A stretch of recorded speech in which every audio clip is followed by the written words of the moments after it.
மூஞ்சி தூக்கி வச்சுட்டு உட்கார்ந்திருக்க. சார் என்ன சாப்பிடுறீங்க? சார் நாங்க எதுவும் சாப்பிடல சார், ஜஸ்ட் பேசிட்டு இருக்கோம். இல்ல சார் என்ன சாப்பிடுறீங்கன்னு கேட்டேன். சார் சத்தியமா எதுவுமே சாப்பிடல சார், ஜஸ்ட் பேசிட்டு தான். எனக்கு ஒரு மொஜிட்டோ. உனக்கு? எனக்கு ஒரு எலுமிச்சம்பழம் ஜூஸ்னா நான் அதை கொஞ்சம் கொத்தமல்லாம் போட்டுக்கணும். லெமன் மின்ட் கொண்டு வாங்க. நேத்து நம்ம படத்துக்கு போனது எங்க அண்ணன் பாத்துட்டான். ஏதாவது சொன்னானா? எதுவும் சொல்ல, பட் கோவமா இருக்கான். உங்க அண்ணனை விடு, நீ சொல்லு படம் நல்லா இருந்துச்சா இல்லையா? நான் என்ன சொல்லிட்டு இருக்கேன்? டேய் சீக்கிரமா ஒரு வேலையை தேடு.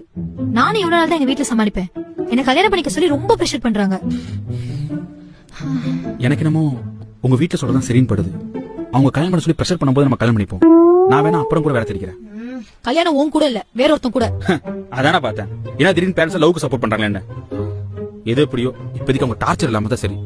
நானா இருந்தேன்னா இன்னொரு பையனா இருந்தேன். இப்போதைக்கு கல்யாணம் பண்ணிட்டு உங்க வீட்டை சமாளி. அதுக்குள்ள நல்ல வேலை நான் வந்துடுறேன். ஆமா, அவரே கல்யாணம் பண்ணிட்டு குழந்தைய பெத்துக்கிறேன். சரியா? ஏய், நீ இன்னொரு கூட குழந்தை பெத்துக்கிறதுக்கு நான் சும்மா இருப்பேன் நினைச்சியா? அதுக்குள்ள வேலையோட வந்துருவேன். அப்படியே லேட் ஆனாலும் ஒரு குழந்தை தான். அடுத்த குழந்தைக்கு நான் வந்துருவேன் வேலையோட. அடச்சி.